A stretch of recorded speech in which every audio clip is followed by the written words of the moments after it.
आज आपण खमंग खुसखुशीत अशी बालुशाही बनवूया। नमस्कार मैत्रिणींनो, कशा आहात? रश्मीचा तडका या चॅनलवर तुमचे खूप खूप स्वागत। गणेश चतुर्थी आता खूप जवळ आली आहे आणि आपण बाप्पांच्या आगमनाची सर्वजण आतुरतेने वाट बघत आहोत। तर मी तुम्हाला बाप्पांच्या नैवेद्यासाठी असा एक पदार्थ दाखवणार आहे की बाप्पा आपल्या सणावर खुशच होणार। चला मग आता आपण खुसखुशीत आणि खमंग अशी बालुशाही बघूया। बालुशाहीसाठी लागणारे साहित्य: मैदा, केशर,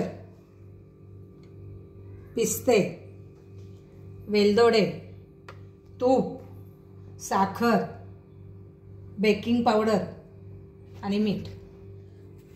मी आता 2.5 वाट्या मैदा घेतलाय, तो ताटात काढून घेते। त्यामध्ये मी थोडं मीठ टाकते। कुठल्याही गोड पदार्थाला मीठ थोडंसं टाकलं की चव अगदी वाढते त्याची। अर्धी वाटी तूप टाकायचं।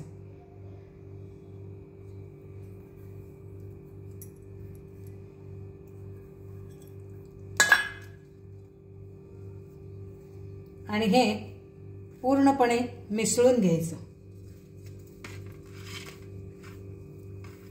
कणिक भिजवतो तसं मैदा भिजवायचं नाही, कारण ह्याचे लेयर्स सुटत नाहीत। मग आता अर्धी वाटी पाणी टाकायचं।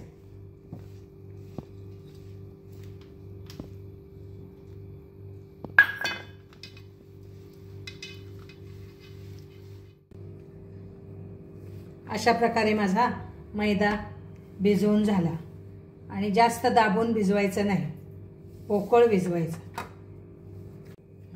जास्त मळलं तर त्याला लेयर सुटणार नाहीत। मी ह्यात बेकिंग सोडा टाकायची विसरून गेले, तो अर्धा चमचा पेक्षाही कमी बेकिंग सोडा टाका।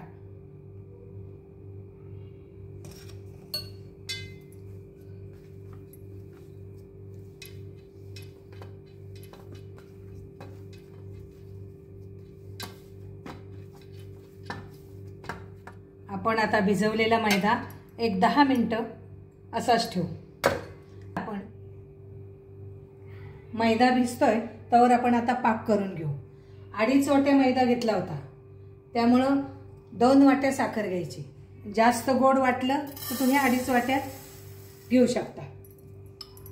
आणि 2 वाट्याला 1 वाटी पाणी टाकायचं।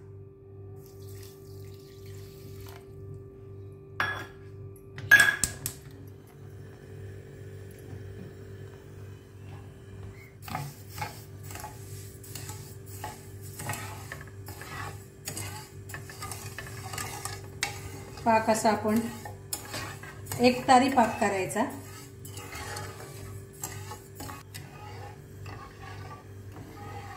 साखरेमध्ये जर कचरा असल्या तर तुम्ही दूध टाकून त्याची मळी काढू शकता। माझी साखर स्वच्छ आहे। 1-2 चमचे दूध टाका आणि तो कचरा काढून घ्या। आपण आता एकतारी पाक करतोय, माझा होत आला। त्यात आपण आता सालासहित वेलची 2-3 टाकायच्या आणि हे केशर टाकायचं, म्हणजे थोडा रंग छान वाटतो।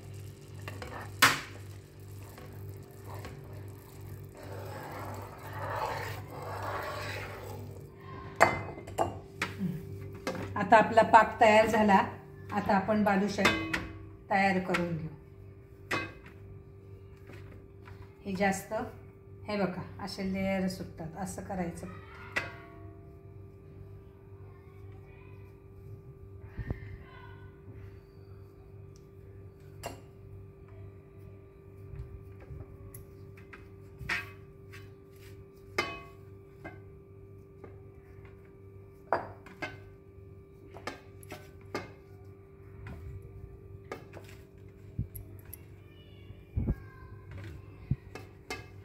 आता काय करायचे, छोटे छोटे गोळे घ्यायचे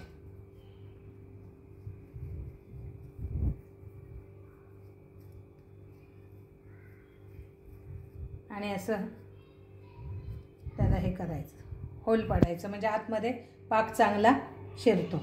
आणि हाताने नाही आपल्याला जमलं तर असं काहीतरी लाटणं म्हणा, काहीतरी घ्यायचं आणि पूर्णपणे हे होल पाडायचं, म्हणजे पाक पूर्ण जातो आत. हे बघा, पूर्ण असं केलं.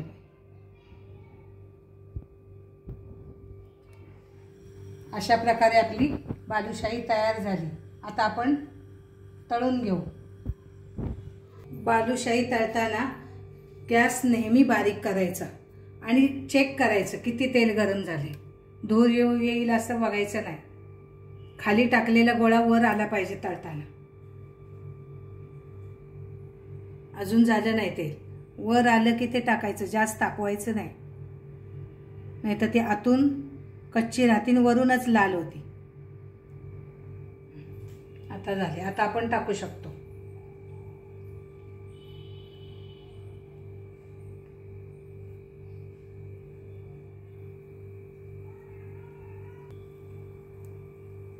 आत तेलात टाकले की हलवायचं नाही, ती पूर्णपणे वर येऊन द्यायची.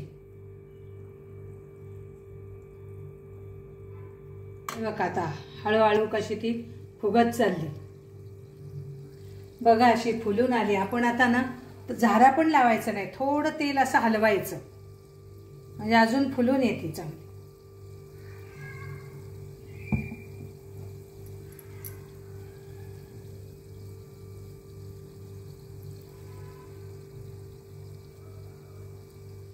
बालुशाही तुम्ही नक्की घरी करून बघा आणि मला कमेंट करा कशी झाली ती. शेअर करायला तर विसरूच नका आणि नवीन असाल तर सबस्क्राईब करा. आता आपण पलटी मारूया.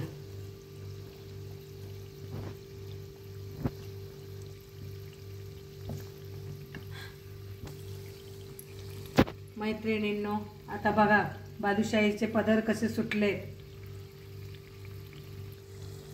अशा तऱ्हेने आपली बालुशाही तयार झाली.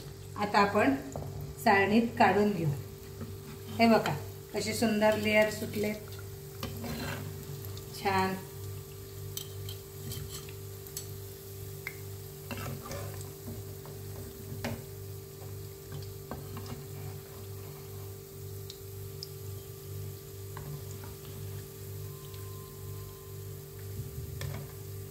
आणि दुसऱ्या बॅचला तळताना गॅस पूर्णपणे बंद करायचा. ते तेल थोडं गार करायचं आणि नंतर तळायचं.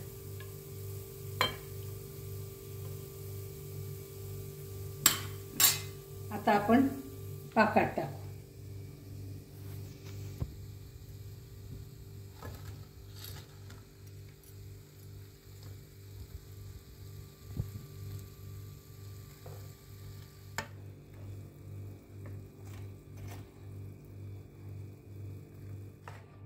अशा तऱ्हेने आपली बालुशाही तयार झाली.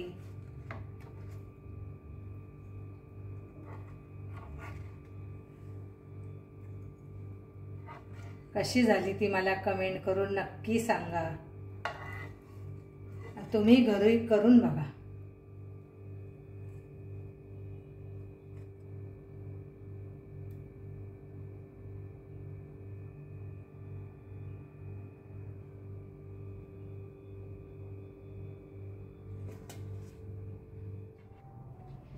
तयार केलेल्या या बालुशाहीचा नैवेद्य मी बाप्पांना दाखवते.